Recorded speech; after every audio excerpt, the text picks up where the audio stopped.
Akademik Muso Toshmuhammad o'g'li Oybek 1905-yil 10-yanvarda Toshkent shahrida tug'ilgan.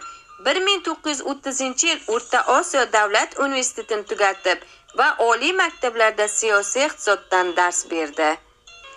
Muso Toshmuhammad o'g'li Oybek adabiyotga 1926-yili nashr etilgan Tuyg'ular she'riy to'plami bilan kirib keldi. Shoirning Dilbar davr qizi, Uch, Baxtigul va Sog'indiq, Temirchi Jo'ra dostonlari o'z davrining she'riy solnomalaridir.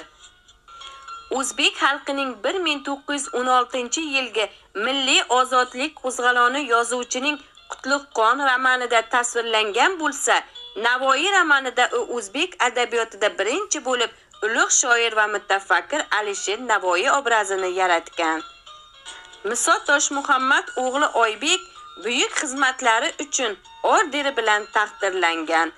Oybek 1968-yil 1-iyulda 63 yoshida vafot etgan.